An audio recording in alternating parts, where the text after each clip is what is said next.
குறுவை சாகுபடி 6.5 லட்சம் ஏக்கர் கொள்முதல் செய்த அந்த நெல் அதிக சேதம் அடைந்திருக்கிறது. இன்னும் சொல்ல போனா விளைஞ்சிருச்சு, மக்கி போயிடுச்சு. எவ்வளவுனா, அதாவது இந்த ஆண்டு குறுவை சாகுபடி 6.5 லட்சம் ஏக்கர் பயிர் செய்தார்கள்.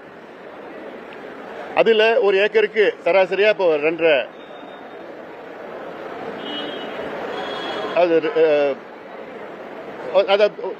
6 லட்சம் ஏக்கருக்கு பயிர் செய்து அதில் கிட்டத்தட்ட ஒரு 18 லட்சம் ஏக்கர் 18 லட்சம் டன் நெல் கொள்முதல் செய்திருக்க வேண்டும். ஆனால் இப்பொழுது தமிழக அரசு செய்தது வெறும் 5.5 லட்சம் டன் தான் நெல் கொள்முதல் செஞ்சிருக்கிறாங்க. செப்டம்பர் 1 தீபாவளிக்கு முன்பு வரை கிட்டத்தட்ட 50 நாட்கள். அதுல வெறும் 40 விழுக்காடு குறுவை சாகுபடியை தான் கொள்முதல் செய்திருக்கின்றார்கள். வெறும் 40 விழுக்காடு. இன்னும் 60 விழுக்காடு சாகுபடி செய்யாமல், கொள்முதல் செய்யாமல் விவசாயிகள் அதை வைத்து மழையில நனைந்து இப்ப முளைத்து ஈரப்பதம் அதிகமாக இருந்த காரணத்தால் அதில் விவசாயிடம் கொள்முதல் செய்ய மறுக்கிறார்கள் அரசு.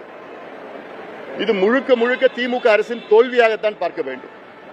கொள்முதல் செய்யறதுக்கும் தயார் இல்லை, அந்த வெள்ள நீரை வெளியேற்ற அதற்கும் ஏற்பாடுகள் செய்யவில்லை.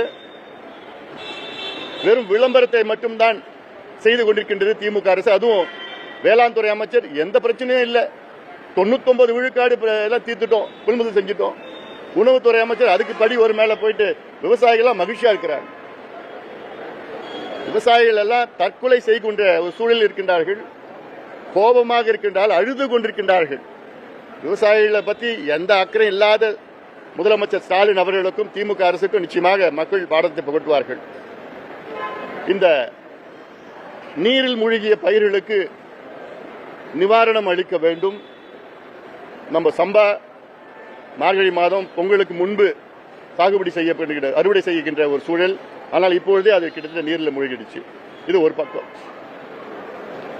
அடுத்தது,